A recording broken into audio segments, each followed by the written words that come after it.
ओम शांति। ओम शांति। ओम शांति। आज 30 आषाढ़ 2079 बिहिबार बाबा को साकार मुरली को मुख्य सार में बाबा भन्नुहुन्छ, मिठी बच्चे सबै संगत तोडेर म एक परमात्मासँग योग लगायो भने तिमी मेरो पुरीमा आउँछौ। सबै संगत तोडेर म एक परमात्मासँग योग लगायो भने तिमी मेरो पुरीमा आउँछौ। अन्तमति सुगति हुन्छ। अन्तमति सुगति हुन्छ।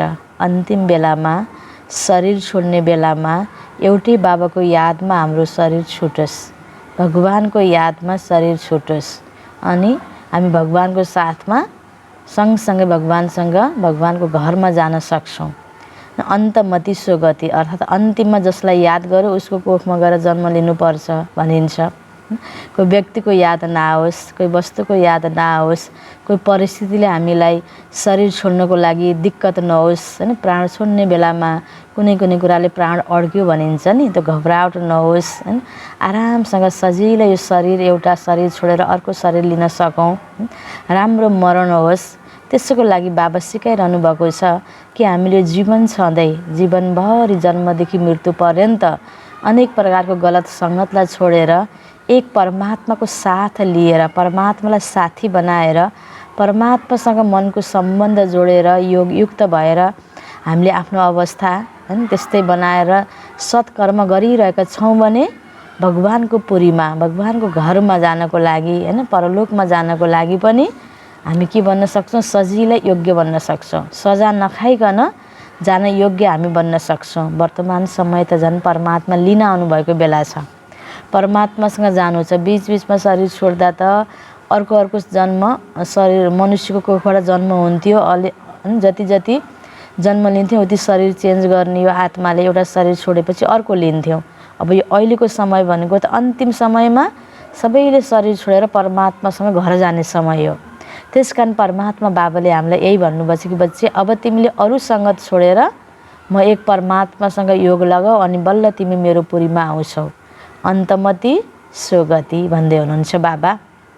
प्रश्नमा जसले शान्त अवस्थामा जाने पुरुषार्थ गर्छन् उनलाई के राम्रो लाग्दैन? जसले शान्त अवस्थामा जाने पुरुषार्थ गर्छन् उनलाई के राम्रो लाग्दैन? उत्तरमा उनलाई घडीको आवाज पनि राम्रो लाग्दैन हैन। शान्तसँग बसेको बेलामा टिक टिक सानो आवाजले पनि डिस्टर्बेन्सको महसुस हुन्छ। त्यसकारण बाबा भन्नुहुन्छ जसको अवस्था शान्त हैन बनाउने पुरुषार्थमा छ हैन, शान्त अवस्था छ र शान्त अवस्थामा जाने पुरुषार्थ गरिरहेका छन् उसलाई घडीको आवाज पनि राम्रो लाग्दैन, किनकि स्वदेशमा कुनै पनि आवाज हुँदैन। त्यसैले तिमीले बाढीदेखि टाढा जाने पुरुषार्थ गर्छौ। तिमी अशरीरी भएर आफ्नो स्वधर्ममा टिक्नु छ। बाबाको देशलाई बाबा सहित याद गर्नु छ। भनिन्छ नि भगवानको घरबाट आएको हो, भगवानको घरमा नै जाने हो। भगवानको घर र हाम्रो घर एउटै हो। त्यो घर भनेको हामी आत्माको घर। शरीरको हिसाबले त हामी सबैको एड्रेस अलग अलग छ। यो ड्रेस अनुसारको हाम्रो सम्बन्ध छ, स्थान छ, सबै प्राप्ति अप्राप्तिको अनुभूति छ। शरीरबाट भिन्न हामी आत्माको स्वदेश त त्यो परलोक हो नि, परमधाम। त्यही हो बाबाको घर पनि। त्यसले त्यहाँ जानको लागि त शरीर छोडेर जान्छौँ। यो बाणी त कति बेला हुन्छ जब शरीरमा आत्मा हुन्छ, मुखद्वारा हामीले बोलिरहेका छौँ, कानद्वारा सुनिरहेका छौँ। वानप्रस्थ अवस्था भनेको नै बाणीबाट परेको अवस्था हो। त्यही भएर बुढाबुढी भएपछि धर्मकर्म गर्नुपर्छ, वानप्रस्थ लिनुपर्छ भनेको कारण के हो? अलि बुढाबुढी भएपछि शरीर छुट्छ भनेर हो। वर्तमान समय त चाहे बच्चा युवा विभिन्न कारणवश परिस्थिति घटनावश शरीर छुटिरहेको छ भनेको यो मर्ने बेलामा अन्तिममा मात्र होइन, जीवनमा जन्मेदेखि नै पहिलेबाट हामीले धर्म कर्म सत्कर्मको खाता जम्मा गर्ने समय अहिले चलिरहेको छ। त्यसकारण तिमी अब बाढीबाट टाढा जाने पुरुषार्थ गर्नुपर्छ। त्यो गरिरहेका छौ भने हो हल्ला हैन विभिन्न प्रकारका आवाजहरू मन पर्दैन। शान्त अवस्थामा जाने पुरुषार्थ गर्दैछौँ, स्वधर्ममा टिक्दैछौँ, अशरीरी बन्दैछौँ भने बाहिरी आवाज पनि त्यति राम्रो लाग्दैन, आवाजमा आउन मन लाग्दैन। आवश्यक छ बोल्नु, अनावश्यक कुरा बोल्नु छैन। यति सानो आवाज पनि मन पर्दैन भने अनावश्यक जति बेला पनि आवाज निकाल्न मन लाग्दैन नि। त्यसरी बाबा भन्नुहुन्छ अब तिमीले बाबाको देशलाई बाबासहित याद गर्नुपर्छ, स्वदेशमा जानुको योग्य बन्नुपर्छ। यस्तो शान्त अवस्थामा जाने पुरुषार्थ गर्दैछौ तिमीले भने घडीको आवाज पनि राम्रो लाग्दैन भनेपछि अन्य ठुल्ठुलो आवाजहरू स्वर हैन मच्चाएर बोल्ने गर्ने हैन अन्य कुरा त राम्रो लाग्ने कुरा नै भएन नि। गीत छ भक्तों की फरियाद सुनो। ओम शान्ति। भगवानुवाच यो हो योग आश्रम। तिमी यहाँ बसेका छौ योगको कमाई गर्न। वहाँ परमात्माले तिमी आत्माहरूसँग यी अङ्गहरूद्वारा कुरा गरिरहनु भएको छ। तिमी आत्माहरू अहिले कसको यादमा बसेका छौ? आत्माले भन्छ अहम आत्मा तत्त्वम। हामी सबै आत्माहरू वहाँ परमपिता परमात्माको यादमा बसेका छौँ। यो योग कसले सिकायो? भगवानुवाच म सबै आत्माहरूको पिता हुँ अथवा फादर हुँ। म यस शरीरद्वारा तिमीलाई योग सिकाउनको लागि टिचर बनेको छु। यो त सहज सम्झाउनुहुन्छ। भन्नुहुन्छ जब जब अति धर्मग्लानी हुन्छ तब म आउँछु। यो उही कल्प पहिलेकै महावाक्य अति साधारण शरीरद्वारा दोहोरिरहेको छ। भन्नुहुन्छ कल्प पहिले पनि यही महावाक्य उच्चारण गरेको थिएँ जसको गीता बनेको छ। जब धर्मग्लानी हुन्छ अथवा अनेक धर्म आउँछन् र देवता धर्मको एकदम नाम निशान गुम हुन्छ अनि देवता धर्मकाले आफूलाई हिन्दू भन्न थाल्छन्। देवताहरूलाई पुज्दछन् तर आफूलाई हिन्दू भन्छन्। मानव देवता धर्म हिन्दू धर्ममा रिप्लेस हुन्छ। यसलाई भनिन्छ धर्मग्लानी। जब त्यो एक दैवी धर्मको नाम निशान गुम हुन्छ त्यसको सट्टा अनेक धर्म मठ पन्थ निस्किन्छन्। यो उही कल्प पहिलेको गीता रिपिट भइरहेको छ। भनिएको छ नि गीतामा जब जब धर्मको ग्लानी हुन्छ तब म आउँछु भनेर हैन भगवानुवाच छ। र धर्मग्लानीको समयमा भगवानको अवतरण हुन्छ। भगवानले ज्ञान दिनुहुन्छ। त भगवानले दिएको ज्ञान नै गीता ज्ञान हो। तर एउटा भ्रम के भएको छ? ज्ञान दिनेवाला निराकार परमात्मा हुनुहुन्छ विदेही हैन अशरीरी हुनुहुन्छ।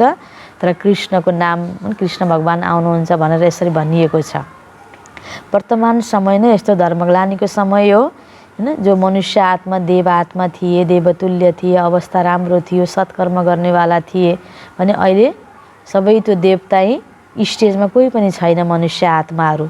आज यहाँ अनेक धर्म बढ्दै गयो। एउटै धर्म थियो पहिला आदि सनातन देवी देवता धर्म, अहिले छैन। यो अनेकतामा विभाजन भइरहेको छ। यस्तो अवस्थामा नै परमात्मा यो धारामा आउनुभएको छ फेरि एकता कायम गर्नको लागि। एक धर्मको पुनः त्यो आदि सनातन देवी देवता धर्मको स्थापना गर्न बाबा आउनुभएको छ। गीता ज्ञान दिइरहनु भएको छ। यही गीता ज्ञान हामीले यसरी दिनहुँ सुनिरहेका छौँ। यो भगवानुवाच अरू त कसैले भन्न नै सक्दैन। उहाँ नै आएर फेरि उही गीताको महावाक्य रिपिट गरिरहनु भएको छ। यो महावाक्य अरू कुनै शास्त्रहरूमा छैन, गीतामा छ। भगवानुवाच भगवान स्वयं आउनुहुन्छ, स्वयं सम्झाउनुहुन्छ। भन्नुहुन्छ जब अनेक धर्म हुन्छन् कलियुगको अन्त आइपुग्छ तब कल्पको सङ्गममा म आउँछु। किनकि कलियुगलाई भनिन्छ तमो प्रधान, सतयुग हो सतो प्रधान, जहाँ भगवान भगवतीको राज्य अथवा देवी देवताहरूको राज्य चल्छ। त्यो पनि यसै स्टेजमा चल्छ। वैकुण्ठ कुनै अर्को ठाउँ होइन। यसै ठाउँमा देवी देवताहरूको राज्य थियो जुन अहिले प्राय लोप भएको छ। परमात्मालाई भनिन्छ गड इज नलेजफुल। उहाँ एउटै ज्ञानको सागर, आनन्दको सागर, सुखको सागर हुनुहुन्छ। उहाँमा सिवाय अरू कसैमा गडली ज्ञान हुँदैन। त्यसैले अरू कसैलाई ज्ञानी कसरी भन्न सकिन्छ? उहाँ भन्नुहुन्छ यो ज्ञान दिनको लागि मलाई नै आउनुपर्छ। जबसम्म उहाँ आएर ज्ञान दिनुहुन्न तबसम्म कोही नलेजफुल बन्न सक्दैन। त्यस गडली ज्ञानलाई नै दर्शन भनिन्छ जसबाट आत्मालाई पवित्र बनाउनुहुन्छ। अब प्रश्न उठ्छ तिमी यहाँ के को लागि आउँछौ? तिमी कल्प पहिले जसरी फेरि आएका छौ गडसँग गडली ज्ञान प्राप्त गरेर पवित्र बन्नको लागि, यो ज्ञान प्राप्त गर्नको लागि यस गडली स्कुलमा भर्ना हुनुपर्छ। अरू कसैले त गडली ज्ञान दिन सक्दैन। उनीहरूले भन्छन् हामी सबैमा गडली ज्ञान छ।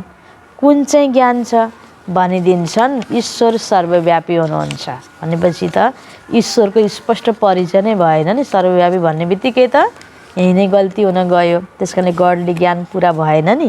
तर परमात्माले भन्नुहुन्छ यो मिथ्या ज्ञान हो।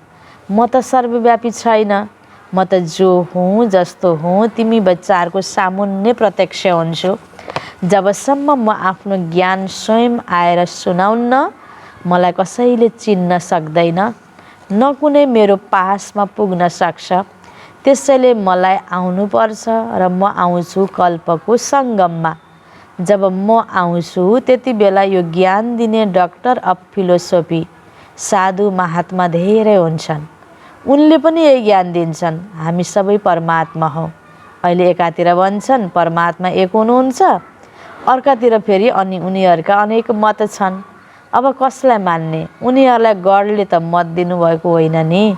एकातिर छ भगवानको एक मत, अर्कोतिर यतिका अनेक मत। परमात्माले भन्नुहुन्छ यतिका सबै अनेक मतलाई समाप्त गरेर एक मत स्थापना गर्न मलाई आउनुपर्छ। कल्प कल्पको यो प्रोग्राम मेरो अनादि रूपमा निश्चित छ। अरू राजा आदिको त 8-10 दिनको प्रोग्राम राख्छन्, तर परमात्माको त कल्प कल्पको प्रोग्राम गीतामा अनादि रूपमा निश्चित छ। ब्रह्माको गुप्त वेशमा ब्रह्मा तनमा आएर भन्नुहुन्छ मैले वही कृष्णपुरी स्थापना गर्छु, जहाँ होली गड गडेज राजा रानी तथा प्रजा हुन्छन्। भगवान पिताले हैन यस्तो प्रकारको दुनियाँको स्थापना गर्नुहुन्छ जहाँ यसरी पवित्र देवी देवताहरूको राज्य हुन्छ। त्यो स्थापना हुन्छ अनि कृष्णको रूपमा त्यहाँ जन्म लिन्छन्। यो त बिल्कुल स्पष्ट भनिरहेको छु। अब आउनेवाला सतीकी दुनियाँ, नयाँ दुनियाँ जसको बाबाले स्थापना गर्दै हुनुहुन्छ, देवी देवताको दुनियाँ, जहाँ पहिला जन्म लिनेवाला देवता श्री कृष्ण हुनुहुन्छ। बाबा भन्नुहुन्छ यो त मैले स्पष्ट भनिरहेको छु। प्यारा बच्चाहरू, अहिले उही गीताको अध्याय दोहोरिरहेको छ। मृत्यु सामुन्य छ।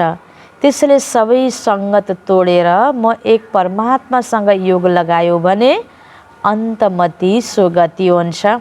तिमी मेरो पुरीमा आउँछौ। परमात्मा यस तनमा बसेर आफ्ना बच्चा आत्माहरूलाई भन्नुहुन्छ प्यारा बच्चाहरू, म आफ्नो अनादि प्रोग्राम अनुसार आएको हुँ। अब विनाश सामुन्य छ। त्यसैले मसँग योग लगाऊ र सबै सम्बन्धीहरूलाई बिर्स, अथवा सबै दीपक निभाएर एक दीपक बाल। तब म तिमीहरूलाई पापहरूबाट मुक्त गरेर आफ्नो पासमा बसाउँछु। यस तनद्वारा स्वयं परमात्मा बोलिरहनु भएको छ। कसरी सहजै सम्झाउनुहुन्छ? भन्नुहुन्छ ठिकै छ, घरमा गएर योग लगाऊ, फर्केर त सबै जानु छ।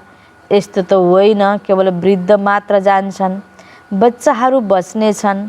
देख्यो जापानमा बम छोड्दा साना ठुला जनावर पक्षी सबै मरे या केवल वृद्ध मात्र मरे? त्यो त सानो रिहर्सल थियो हैन। वृद्ध मात्र मर्ने त हुँदैन नि, बच्चा पनि मर्छन्। अनि यो प्रकृतिको पनि हैन कहीँ न कहीँ विभिन्न प्रकारको अब हानि नोक्सानी सबै प्रकारको हुन्छ। चराचुरुङ्गी जीव प्राणीहरू पनि मर्छन्। जब विनाशको त्यो सिन हुन्छ, यहाँ बम गोला बारुद हुन्छ हैन, हत्या हिंसा हुन्छ भने केवल वृद्ध मात्र मर्ने त हुँदैन। बापाले चाहिँ जापानको त्यति बेलाको हैन युद्धको बारेमा उदाहरण दिनुभएको छ। त्यस्तै अब फेरि हुनेवाला छ तेस्रो विश्वयुद्ध पनि। बम तयार छन्, इतिहास फेरि रिपिट अवश्य हुन्छ। तिमीले त परमात्मालाई याद गर, दोस्रो नगई। अहिले त धेरै विकास भइरहेको छ, देखिरहेका छौ नि। सबै बम गोला बारुद सबै तयार छन्। केका लागि? बम गोला बारुद त सुख सुविधाको लागि त मात्र त युज हुँदैन नि हैन। यसरी कसैलाई मार्नको लागि युज हुन्छ जरुर। विनाशको निमित्त यो साधन बनिरहेका छन्। त्यसकारण बाबा भन्नुहुन्छ यो त अवश्य पनि रिहर्सल हुन्छ, जुन जापानमा भएको थियो हैन, जो हिरोसिमामा हैन जो बम छोडियो त्यति बेलाको घटना, त्यस्तै अब फेरि पनि हुन्छ। बाबा भन्नुहुन्छ जस्तै मीरालाई एक गिरिधर नै याद थियो, तिमीले पनि अब म परमात्मालाई याद गर। एक परमात्मा दोस्रो न कोही। जस्तो मीरालाई थियो मेरा त एक गिरिधर गोपाल दूसरा न कोही। अरू सबै लोक लाजकुलको मर्यादा छोडिदिन्। त्यसै गरी तिमीले म परमात्मालाई याद गर। अरू जो मामा काकाको याद आउँछ उनलाई सन्यास गर। यो सबै कलियुगको बन्धन हो। तिमीले मसँग योग लगाउनाले नै मसँग मिल्न सक्छौ। जब आफूलाई बच्चा सम्झिन्छौ, बाबासँग योग लगाउँछौ, तब त्यो खुसी आउँछ। तर उल्टो योग लगायो भने त्यो खुसी आउँदैन। यहाँ धेरै आएर भन्छन् हाम्रो मन बस हुँदैन, त्यो आनन्द आउँदैन। आनन्दको सागर परमात्मा हुनुहुन्छ।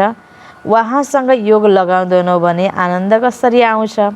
पास्ट कर्म अनुसार सबैलाई आफ्नो आफ्नो बुद्धि मिलेको छ। यसमा परमात्माले के गर्ने? परमात्माले त सबैलाई एकचोटि पढाउनुहुन्छ। कुनै त यहाँ नै पढेर फेरि पढाउन थाल्छन्, कुनै त पहिलो पाठमा नै अल्मलिएका छन्। यो पनि बुद्धिको चमत्कार हो। क्लासमा पनि कुनै पहिलो नम्बर आउँछन्, कुनै फेल हुन्छन्। किनकि बुद्धिमा सारा आधारित छ। यसमा परमात्माले के गर्ने? सबैको बुद्धि तीक्ष्ण गरिदिने हो भने त सबै पहिलो नम्बर आउँछन्। परमात्माले गाइडलाइन दिनुहुन्छ, शिक्षा दिनुहुन्छ। त्यो शिक्षालाई धारण गर्ने बुद्धि सबैको फरक फरक छ। त्यस कारणले त्यो पद प्राप्त गर्न, नम्बर प्राप्त गर्नेको आधार भनेको बुद्धि भयो। तीक्ष्ण बुद्धि छ हैन, राम्रोसँग शिक्षालाई ग्रहण गर्छ भने उसले हैन त्यही प्रकारले परीक्षामा पनि ऊ बढी मार्क्स ल्याएर पास हुन सक्छ। यसमा त परमात्माले पनि के गर्ने? जब कसैमा ग्रहचारी हुन्छ भने जति नै दबाई गर उसलाई असर हुँदैन। तर जब निको हुने समय आउँछ भने माटोले पनि बिमारी ठिक हुन्छ। त्यसैले जब समय आउँछ अनि यो पोइन्ट पनि कसैको बुद्धिलाई टच हुन्छ। ज्ञानमा आउनको लागि पनि जतिलाई धेरै ज्ञान दिँदा पनि कतिपल्ट टच हुँदैन।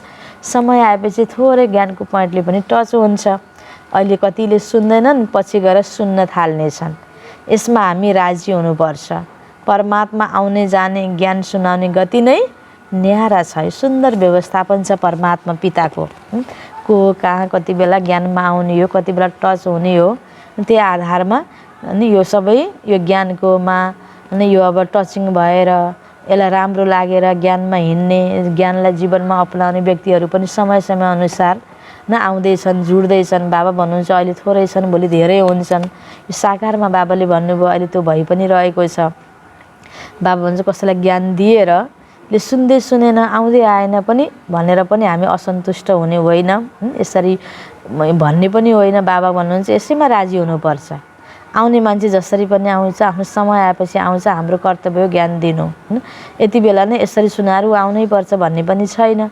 कतिले सुन्दैनन्, फेरि पछि सुन्छन् पनि समय आएपछि। बाबा भन्नुहुन्छ घडीको पनि आवाज नहोस्, किनकि अहिले हाम्रो वानप्रस्थ अर्थात् बाणीदेखि टाढा जाने अवस्था हो। बाबाले हैन एकातिर सेवाको प्रसङ्ग गरेर जुन हामीलाई ल्याइरहनु भएको छ, ज्ञान दिने, सेवा गर्ने, बाँकी जे छ जस्तो त्यसमा राजी हुने। अर्को अब हामी सबैको लक्ष्य भनेको परमधाममा जाने हो नि, वानप्रस्थमा जाने हो। त घडीको आवाज पनि नहोस्, किनकि अहिले हाम्रो वानप्रस्थ अर्थात् बाणीदेखि टाढा जाने अवस्था हो। हामी बाणीदेखि टाढा जान्छौँ।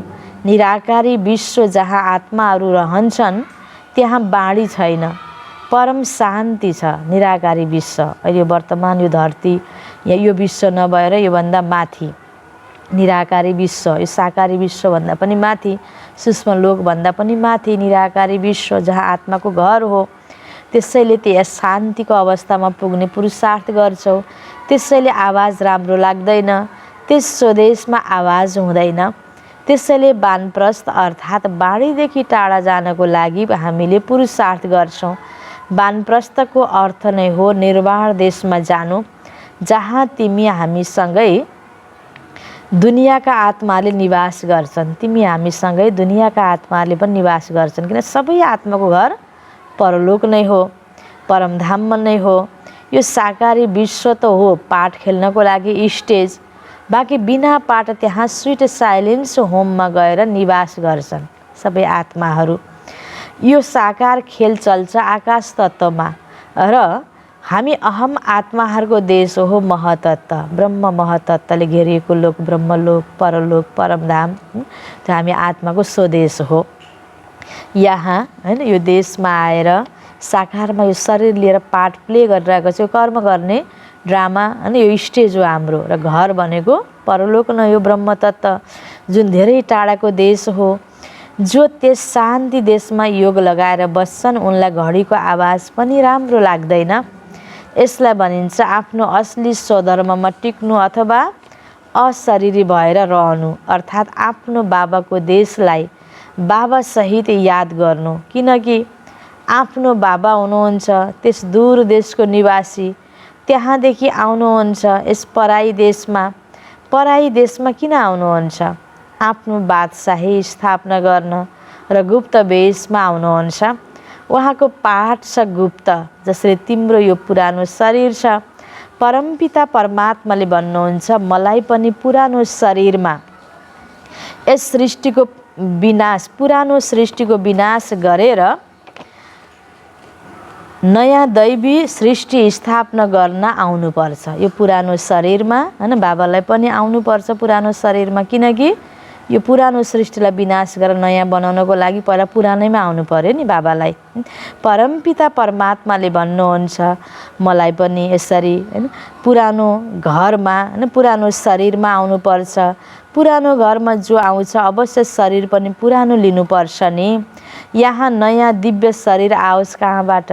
देवताको शरीरमा प्रवेश गरेर देवताको रूपमा बाबाले ज्ञान दिनुहुन्न होइन। पुरानो शरीर ब्रह्म तनमा प्रवेश गर्नुभयो। यिनको पनि पुरानो तन हो जुन तनद्वारा श्रीकृष्णको राजधानी स्थापना गर्नुहुन्छ। यिनको पासमा जो आउँछन् उनलाई पहिले साक्षात्कार पनि त्यस वैकुण्ठको हुन्छ। वैकुण्ठको बाललीला रासलीला देख्छन् अथवा विष्णुको साक्षात्कार गर्छन्, जुन साक्षात्कार होइन ब्रह्म बाबालाई भयो। अन्त बाबा भन्नुहुन्छ यसरी यिनले साक्षात्कार गर्छन्। किनकि यदि सुप्रिम सोलको साक्षात्कार गराएँ भने त उनले बुझ्न सक्दैनन् यो के चिज हो भनेर। किनकि बाबाको बारेमा त कसैलाई थाहा नै छैन। यहाँ कुनै परमात्मा हुनुहुन्छ, पूजा त गर्छन् तर जानेका छैनन्। उनीहरूले त भन्छन् परमात्मा सर्वव्यापी हुनुहुन्छ। यसरी त सबै परमात्मा भए, बाँकी शिवलिङ्गको कर्तव्यको बारेमा त कसैलाई थाहै छैन।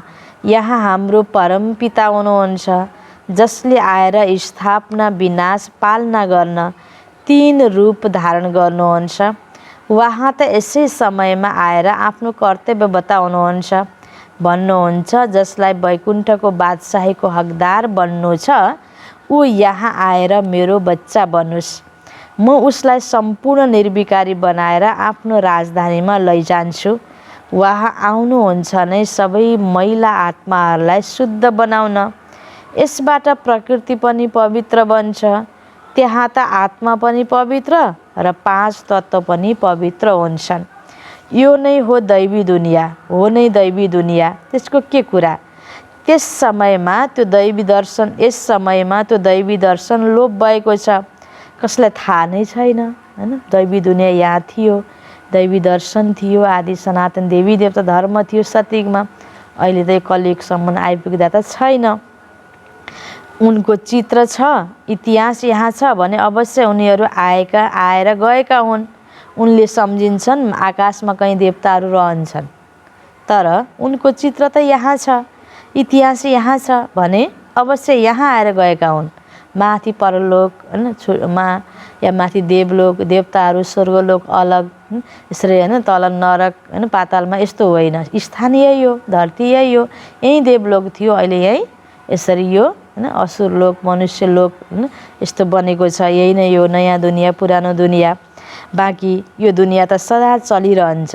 स्थिति परिवर्तन भयो, स्टेजमा होइन परिवर्तन भयो, तर स्थान त यही नै हो। प्रलय त कहिल्यै हुँदैन। जब विनाश हुन्छ अनि सबै आत्माहरू जान्छन्, बाँकी दैवी धर्म यहाँ स्थापना हुन्छ। जस्तै अनाज सबै खाइँदैन, धेर थोर बचाइन्छ रोप्नको लागि, नत्र बीज कहाँबाट ल्याउने। त्यस्तै यो दुनियाँको सबै मनुष्य आत्माहरू मध्येबाट अब सत्ययुगको पवित्र दुनियाँको लागि पवित्र आत्मा रूपी बिउ बाबा तयार गर्दै हुनुहुन्छ। अनि यहाँ पवित्र देवी देवताको राज्य स्थापना हुन्छ। बचेको आत्माहरूद्वारा नयाँ सृष्टिको सुरुवात हुन्छ। यदि प्रलय हुने भए त अनाज पनि समाप्त हुन्छ। फेरि रोप्नको लागि अनाज कहाँबाट आउँछ? जसबाट अर्को निस्कियोस्। त्यसैले अनाज पनि मानव अनादि हो र मनुष्य पनि अनादि नै हुन्। त्यसैले परमात्माले केही बीज बचाएर बाँकी सबैलाई लैजानुहुन्छ, जसबाट फेरि सृष्टिको वृद्धि हुन्छ। परमात्माले पनि भन्नुहुन्छ, मैले अनेक धर्म विनाश गरेर एक धर्म स्थापना गर्छु। यस्तो त भन्दिनँ मैले प्रलय गरिदिन्छु। यो सबैको अन्तिम जन्म हो। फेरि मृत्युलोकमा कुनै जन्म हुँदैन, सबै जान्छन्। त्यसमध्ये थोरै बीज बच्छन्, जसबाट बिस्तारै बिस्तारै बढेर त्रेताको अन्त्यसम्म 33 करोड देवी देवताहरू हुन्छन्। फेरि अरू नम्बरवार आउँदै जान्छन्। उनीहरूमा पनि यसरी नै बिस्तारै बिस्तारै वृद्धि हुन्छ। यो ड्रामाको रहस्य पनि तिमीलाई सर्वशक्तिमान बाबाले नै आएर बताउनुहुन्छ। त्यसैले यसलाई भनिन्छ ईश्वरीय ज्ञान। अरू कसैबाट पनि यो ज्ञान तिमीलाई मिल्दैन। जति नै घुम, कसैलाई पनि यस ज्ञानको बारेमा थाहा नै छैन। यो त यसै समयमा नै तिमीलाई यहाँ मिल्न सक्छ, जहाँ परमात्माले आफ्नो दैवी वंशावली बनाइरहनु भएको छ। परमात्मा भन्नुहुन्छ, यदि मेरो रोयल घरानामा आउनु छ भने यो तन मलाई सुम्पिदेऊ। मैले आफू समान पवित्र बनाएर वैकुण्ठ लैजान्छु। यो त जान्दछौ, बाबा अहिले आउनुभएको छ, फेरि कल्पपछि आउनुहुन्छ, घरिघरि त आउनुहुन्न। भन्नुहुन्छ, प्यारा बच्चाहरू, म आएको छु तिमीलाई स्वच्छ होली बनाउनको लागि। निर्विकारीलाई नै होली भनिन्छ। बाँकी यो जुन बिडी रक्सी आदि पिइरहन्छन् उनलाई होली भन्न सकिँदैन। तिमीलाई त बाबा गुरु बनेर पढाउनु पनि हुन्छ, अनि बाबा बनेर सम्भाल पनि गर्नुहुन्छ। तिमीलाई उहाँबाट डबल आशीर्वाद मिल्छ, गुरुको पनि र पिताको पनि। दुवैको वर्षा तिमीले लिइरहेका छौ। उहाँ सर्वशक्तिवान बाबाले स्तनद्वारा तिम्रो स्थूल सूक्ष्म पालना गरिरहनुहुन्छ। भन्नुहुन्छ, मलाई सुम्पिदेऊ। ज्ञान अमृतद्वारा पवित्र बनाएर लैजानुहुन्छ। यसलाई भनिन्छ जीवन छँदै मर्नु। यो त धेरै मिठो मृत्यु हो, जसबाट आफ्नो असली बाबाको गोदीमा आउँछौ। कति राम्ररी सम्झाएर फेरि पनि भन्नुहुन्छ, मनमना भव मध्याजी भव। अच्छा, मिठे मिठे सिकिलदे बच्चाहरूप्रति माता पिता बाप दादाको याद प्यार एवं गुड मर्निङ। रुहानी बाबाको रुहानी बच्चाहरूलाई नमस्ते। रुहानी बच्चाहरूको रुहानी बाबालाई याद प्यार गुड मर्निङ, नमस्ते नमस्ते। धारणाको लागि मुख्य सार। पहिलो पोइन्टमा, आफ्नो असली स्वधर्ममा टिकेर अशरीरी बनेर बाबाको देशलाई बाबा सहित याद गर्नु छ, साइलेन्समा रहनु छ। दोस्रो पोइन्ट, रोयल घरानामा आउनको लागि सबै थोक बाबालाई सुम्पिएर पवित्र बन्नु छ। रोयल घरानामा आउनको लागि आफ्नो सबै थोक बाबालाई सुम्पिएर पवित्र बन्नु छ। बाबाको वरदान, बाबाद्वारा प्राप्त खजानाहरूलाई कार्यमा लगाएर बढाउने ज्ञानी योगी आत्मा भव। बाबाद्वारा प्राप्त सर्व खजानाहरूलाई कार्यमा लगाएर बढाउने ज्ञानी योगी आत्मा भव। विस्तारमा, बाप दादाले बच्चाहरूलाई सर्व खजानाहरूले सम्पन्न बनाउनु भएको छ। तर जसले समयमा हर खजानालाई काममा लगाउँछन् उनको खजाना सदा बढ्दै जान्छ। उनले कहिल्यै पनि यस्तो भन्न सक्दैनन्, चाहेको त थिइनँ तर भइहाल्यो। खजानाहरूले सम्पन्न ज्ञानी योगी आत्माहरूले पहिला सोध्छन् अनि गर्छन्। उनलाई समयअनुसार टच हुन्छ। उनले फेरि क्याच गरेर प्र्याक्टिकलमा ल्याउँछन्। 1 सेकेन्ड पछि पनि गरिसकेपछि सोच्नेलाई ज्ञानी आत्मा भन्न सकिँदैन। हैन, गर्नुभन्दा पहिला सोच्नुपर्छ। हैन, गरिसकेपछि 1 सेकेन्ड पछि पनि हैन सोचेर पनि कोही फाइदा हुँदैन। स्लोगन, स्वभाव र विचारहरूमा अन्तर भए तापनि स्नेहमा अन्तर हुनु हुँदैन। स्वभाव र विचारहरूमा अन्तर भए तापनि स्नेहमा अन्तर हुनु हुँदैन। अच्छा, ओम शान्ति।